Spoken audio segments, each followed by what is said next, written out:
Muchas gracias por seguir aquí y vamos a entrar netamente en materia. Yo soy Eder Zamarrón, soy urgenciólogo intensivista y soy del grupo Avento, que es dedicado para la ventilación mecánica. Y justamente vamos a hablar acerca de la ventilación mecánica invasiva. La ventilación mecánica invasiva es una intervención, un soporte transitorio en lo que se restablece la enfermedad que ha llevado a requerir este apoyo. Entonces, por lo tanto, no es nada curativo, es simplemente algo de sostén transitorio, que casi siempre es un camino hacia la vida, aunque a veces pues también pues algunos pacientes pueden llegar a fallecer. Pero vamos a describir ahora lo que es la ventilación mecánica, que es la llamada convencional, que los tres modos que se manejan es la asisto control por volumen, por presión y la CPAP presión soporte, que es de forma invasiva, ¿de acuerdo? Todos los pacientes se pueden evitar con estas formas. No existe la modalidad no convencional que sea superior a esto, por lo tanto es seguro hacer una programación con estas modalidades, ¿de acuerdo? Al final de cuentas, si nosotros programamos por presión, X presión va a generar cierto volumen y viceversa. Cierto volumen que programemos va a generar ciertas presiones pulmonares. El concepto que es en que entre más presión metamos a los pulmones, más volumen vamos a tener en los pulmones, entre comillas. ¿Por qué? Porque no podemos meter infinitamente volumen a los pulmones. Depende también de algo muy importante, que es la distensibilidad pulmonar, que es una propiedad física del pulmón, que es la capacidad que tiene él mismo para deformarse y entonces ganar volumen al meter más presión. Es muy importante que tengamos estos conceptos. Otro concepto importante es el de resistencia. ¿Qué es la resistencia? La resistencia es toda la oposición que tienen las vías respiratorias al paso del aire, de la mezcla de gases hacia los alvéolos, hacia el parénquima pulmonar.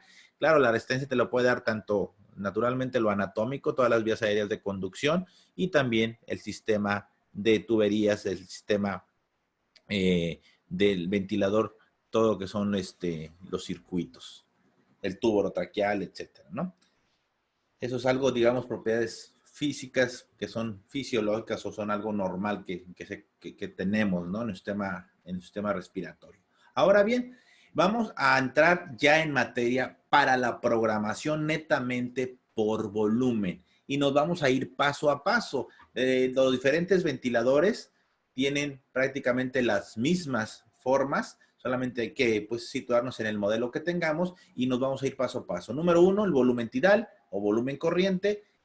Número 2, la presión positiva al final de la expiración. 3, el disparo, trigger o gatillo. 4, el FiO2, o sea, la fracción inspirada de oxígeno. Y 5, los parámetros que modifiquen la relación inspiración-expiración del ciclo respiratorio. La primera programación, el primer botón, por decirlo así, a programar es el volumen corriente o volumen tidal, que son los mililitros que entran en cada inspiración hacia los pulmones. ¿Cómo se va a programar? Bueno, si tenemos un paciente sin síndrome de distrés respiratorio, es decir, que tenemos un paciente sin una patología inflamatoria pulmonar, vamos a sacar el volumen tidal, pero primero hay que sacar el peso ideal. El peso ideal es la talla en metros al cuadrado por 21.5 en el caso de mujeres y 23 en el caso de hombres. Una vez que tengamos el peso ideal, que no es en base al peso real, ya lo vimos, ocupamos la talla, entonces lo vamos a multiplicar entre 6 a 10, en promedio 8 es una muy buena opción. Entonces, esto es para pacientes que no tengan síndrome de distrés respiratorio. En pacientes que tengan síndrome de distrés respiratorio, entonces utilizaremos la fórmula de peso predicho, que estalla en centímetros menos 152.4 por 0.91 más 50 en el caso de hombres y más 45 o también pueden encontrar 45.5 en el caso de mujeres. Aquí, una vez que tengamos el peso predicho para calcular un paciente con SDRA o alta sospecha del mismo, se multiplica entre 4 a 8, pero principalmente o en promedio iniciamos con 6. Eso sería lo más ideal. Entonces tendríamos menos volumen, por lo tanto generaríamos menos presiones pulmonares en relación a que estos pacientes tienen la compliance o la distensibilidad disminuida por la inflamación del parénquima. Segundo botón a programar. es la presión positiva al final de la expiración, la PIP.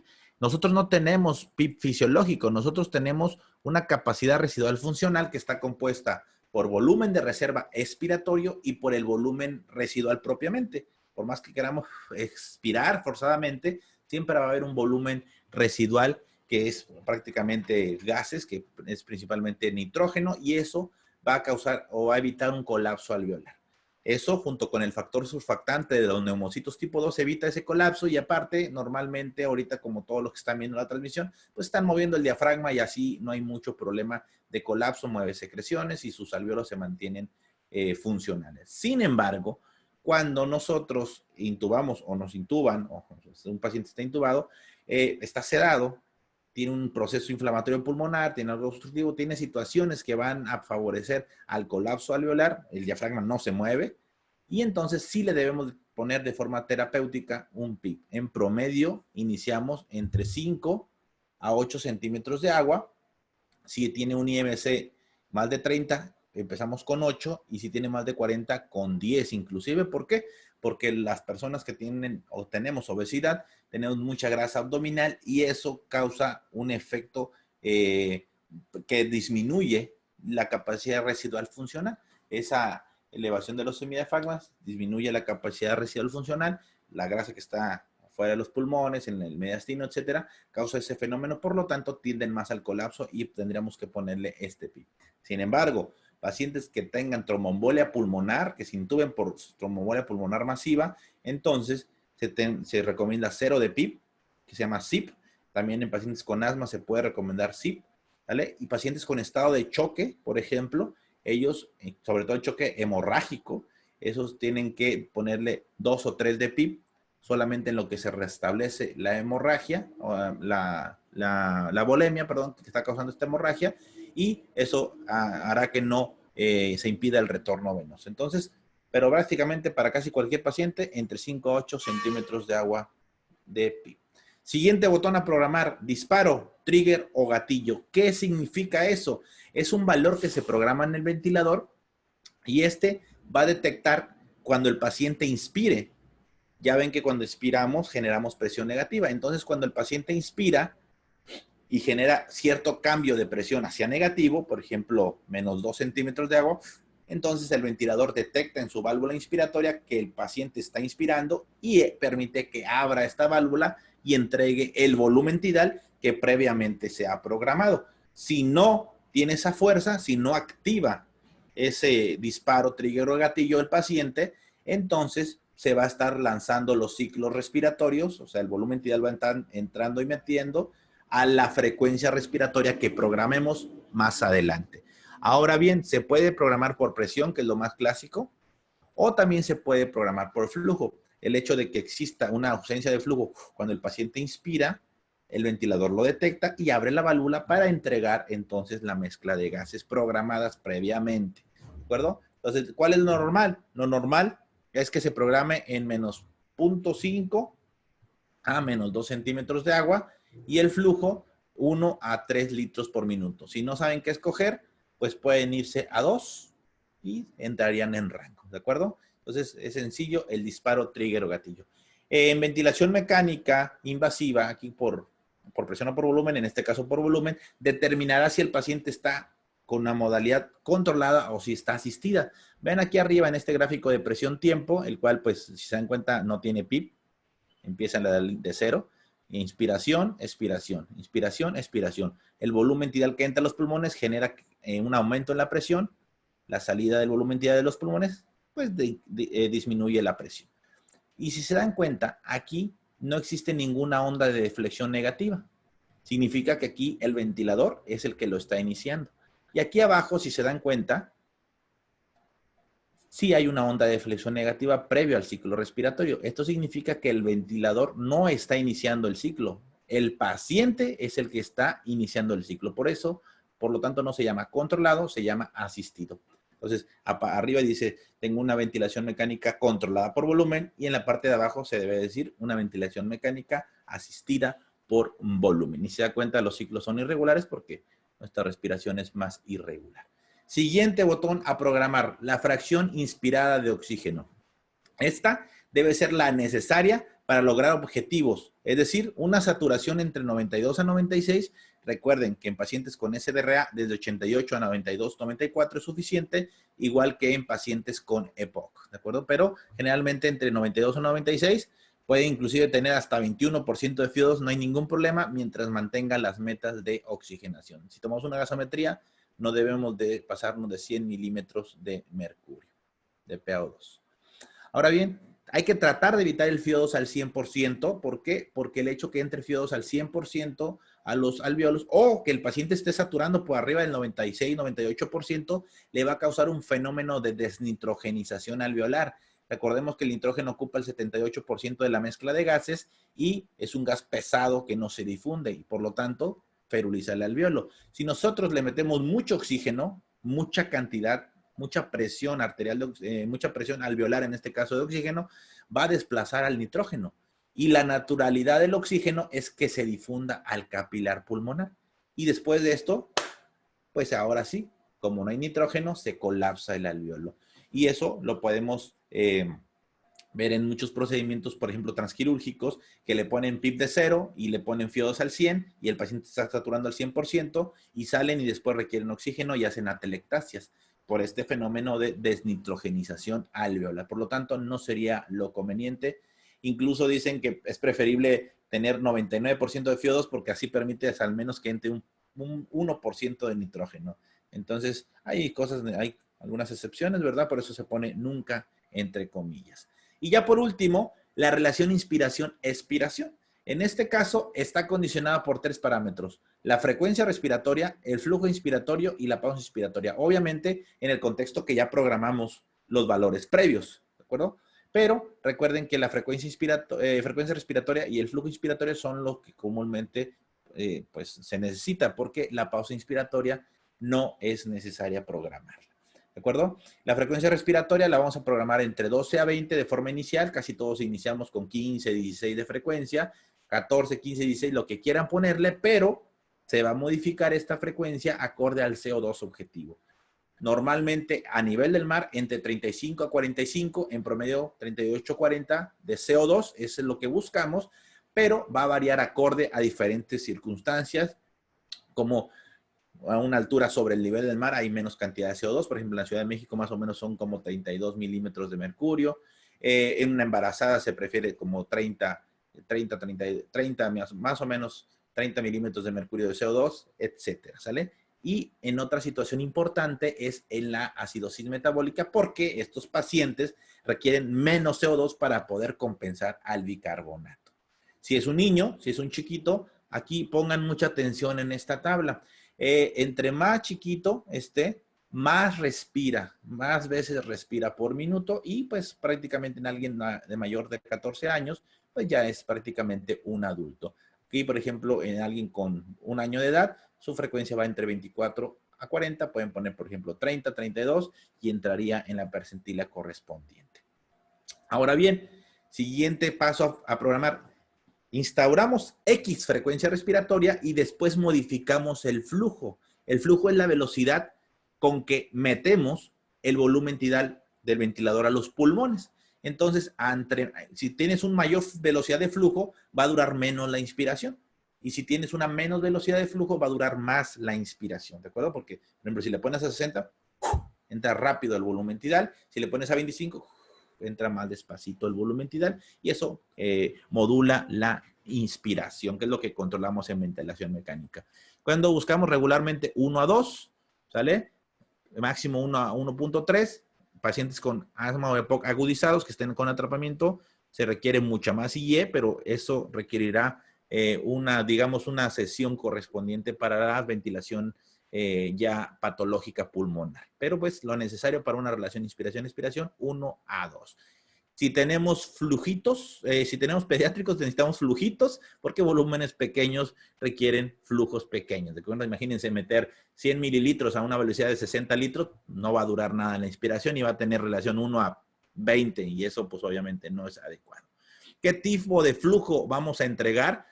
Regularmente, de forma actual, casi ya todos los ventiladores aparecen como desacelerados, es decir, entra, vence las vías respiratorias de conducción el volumen tidal y luego va desacelerando cuando está en el parénquima pulmonar y termina de entregar el volumen y sale ese flujo, ese volumen que entró a los pulmones. Pero hay otra forma que es cuadrática, que entra la velocidad a una velocidad, vence las vías respiratorias de conducción y luego se mantiene adentro a una velocidad X y luego ya cuando termina de entregar todo el volumen se sale.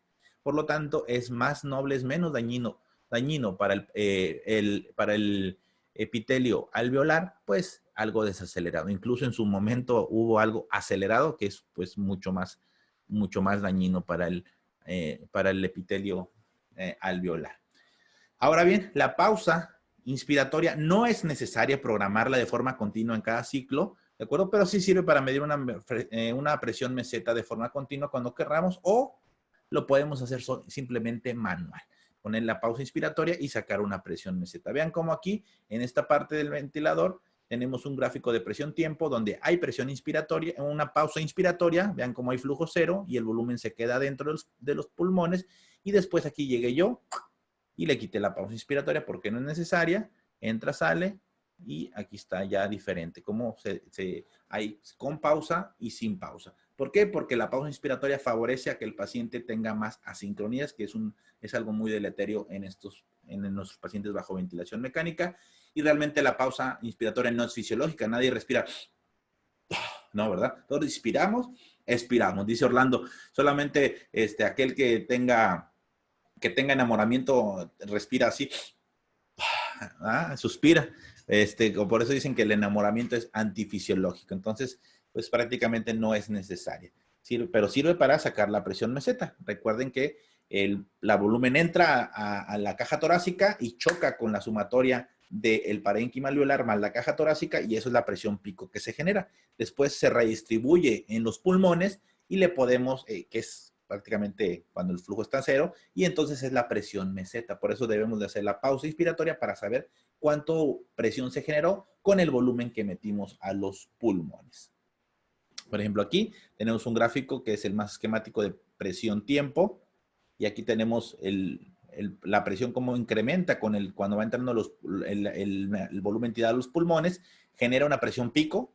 Aquí está colocada una pausa inspiratoria, vean cómo ahora se genera esta presión plató o presión meseta, y después se termina el ciclo respiratorio, y hasta aquí llegó la inspiración y acá tenemos la expiración.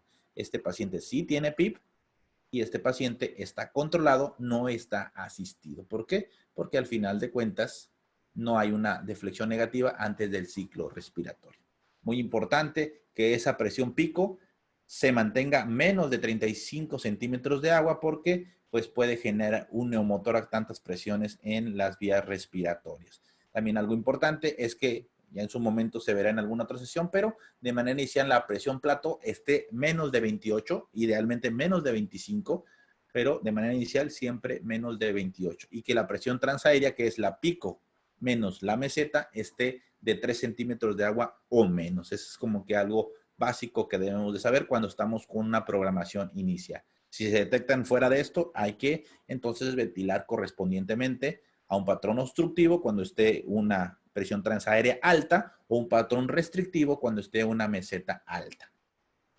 Ahora bien, ya por último, este CO2 se va a ajustar ya una vez que instauramos la frecuencia respiratoria e instauramos el flujo para que la IE nos quede 1 a 2, vamos a modificar el CO2 acorde a mover el volumen minuto. Recuerden, entre más volumen minuto, menos CO2 vamos a tener, y viceversa, ¿de acuerdo? Aquí está, es lo que les comento. También tiene un impacto, aunque no muy importante, a la oxigenación, pero prácticamente el volumen minuto, que es frecuencia respiratoria por volumen tidal, es lo que mueve al volumen minuto.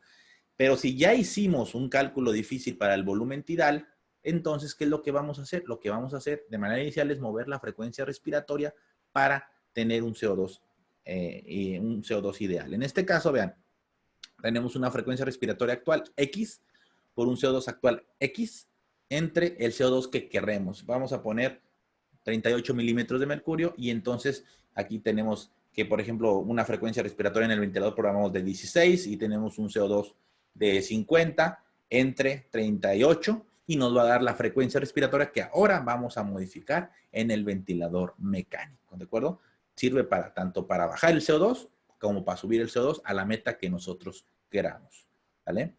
Muy bien. Y solamente en acidosis metabólica no vamos a buscar un CO2 normal, sino un CO2 correspondiente al bicarbonato. Recuerden que entre menos bicarbonato tengamos, menos CO2 vamos a tener para tratar de compensar ese pH. Por ejemplo, alguien que tenga a lo mejor un bicarbonato de 10, va a ocupar 23 de CO2. Entonces vamos a tener que bajar a 23 de CO2 aumentando la frecuencia respiratoria con nuestra fórmula K previamente descrita.